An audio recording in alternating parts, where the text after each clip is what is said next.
Hello beautiful people, thank you for coming back to my channel and liking the content that I made videos about OSCE, how to prepare for OSCE, and today's video is all about news chart 2 and its documentation, how to document it correctly without making an error. So let's start the video. So first of all, we got a news chart here.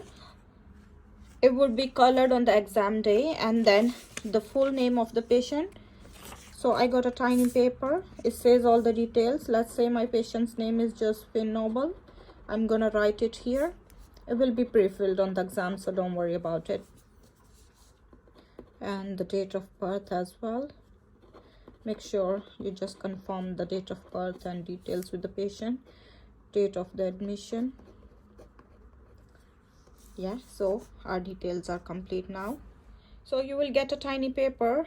If you get a mannequin, they'll give you all the recordings, all the readings of respiration, SpO2, whether the patient is on room air, blood pressure, pulse, and consciousness level of the patient, and the temperature. So all you need is just to document on the documentation chart, on the news chart, and document it correctly. Let's do it. So we did not write today's date and time. Let's start the date. Let's start with the date. Today is 14/4. And the time, let's say it's 10 o'clock. The first thing we have is respiration. It says 20 beats per minute. So this is the first bullet with the respiration. The first point is more than 25 beats per minute. We need is 20 beats per minute, so we will document here. This is the section where it says 18 to 20. So we'll say here, let's mark a small dot here and then write 20. So first bit is done. The next section is SpO2. So we always use SpO2 scale 1 in the exam. Scale 2 is only if the saturation goes below 88 to 92%, such as in respiratory failure or if they have COPD. But in the exam, you're gonna get only scale 1.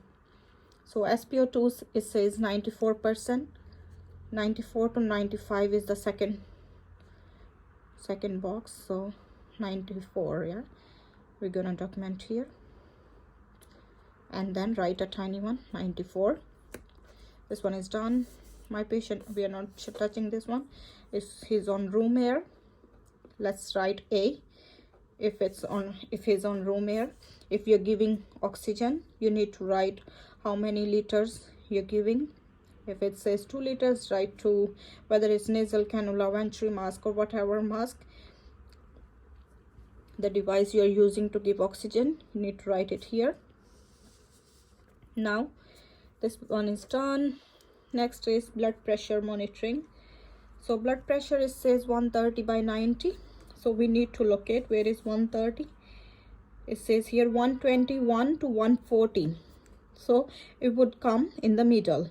130 and then 90. So this one says 81 to 90 here, just on the line, and then we connect it with the dotted line, and it says 90. Pulse is 90 as well, which is the next part. 90 is here. We can write here 90. Next one is consciousness level of the patient. Our patient is alert, so we'll write A. If it's confused, you can write C here. So this one is done. Temperature is 37 degrees. 37 is here. You can make a small cross.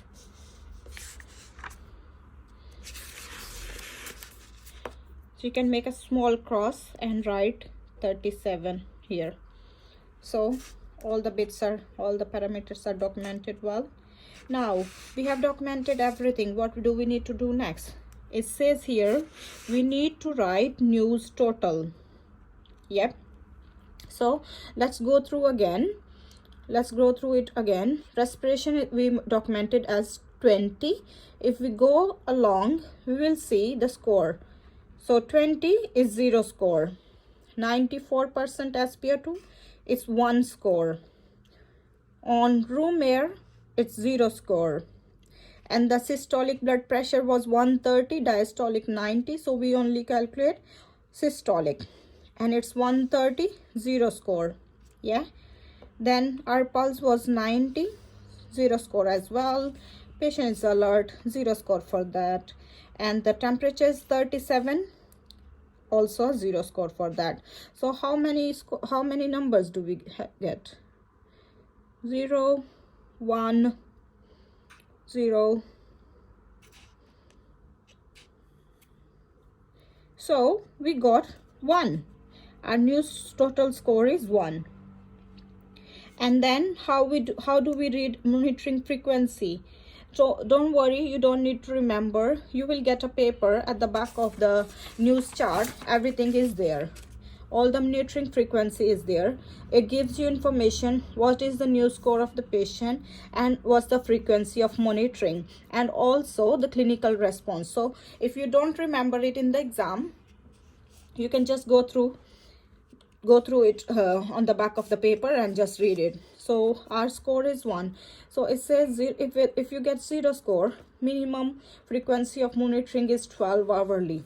And then our response from the clinical team would be continuous routine news monitoring. If it's 1 to 3, minimum 4 to 6 hourly monitoring. Inform register nurse who must assess the patient. Register nurse decide whether increased frequency of monitoring and escalation of care is required. That is 1 to 4. If you get 3 in a single parameter, let's say if our respiration here is more than 25 beats per minute, so that would give us 3, and it's in a single parameter. If you get 3 in a single parameter, your monitoring frequency would be 1 hourly. If you get 1 to 4, monitoring frequency is 4 to 6 hourly. If you get like 1 to 4 but in different parameters, like 1 for the respiration, 1 for the blood pressure, 1 for the SpO2, then you can monitor for 4 to 6 hourly. But if you're going to get 3 in a single parameter, your monitoring frequency would be 1 hourly. It's very, very important to remember. Yeah, let's say my patient's respiration is more than 25%. I will not sit silently there, not worrying. You just need to monitor your patient every 1 hourly. And it also says register nurse to inform medical team caring for the patient, who will review and decide whether escalation of care is necessary. So there would be a reason why respiration is high. Then total 5 or more. If the patient score is 5 or more, urgent response threshold, minimum 1 hourly. Register nurse to immediately inform the medical team caring for the patient. Register nurse to request urgent assessment by a clinician or team with core competency in the care of acutely ill patients. Provide clinical care. So as you see here, as the number go above, the emergency response threshold we need to follow. Same here, 7 or more is the emergency situation. Continuous monitoring, and also immediately inform the medical team. Emergency assessment by the clinician and the team. So this is how we monitor. So our score is 1. We are going to monitor 4 to 6 hourly. 4 to 6 hourly. And then escalation of care is needed. Yes, we always need escalation of care if our score is 1 to if our score goes above 0. If it's 0, we just need to monitor continuously. If it's 1 to 4, 5 to 7, if it goes above 1, we need the escalation of plan, and then your initials at the end. So this is how we document it correctly. Dot for the respiration and write a tiny one. Dot for SpO2, A for the oxygen, room air if it's room air. And then for blood pressure also we need arrows and then dotted line. Dot for pulse, alert, A for alert. And then for temperature you can make a small cross and then write it. Then at the end, please complete all the sections of the news chart, because if you leave one, it will not be a good one. Yeah, so just make sure you document each and everything on this chart. Make sure your details are complete, you have documented, you have signed it before you hand it over to the examiner. Thank you so much for watching. That's it for today. I'll see you in the next video. Take care.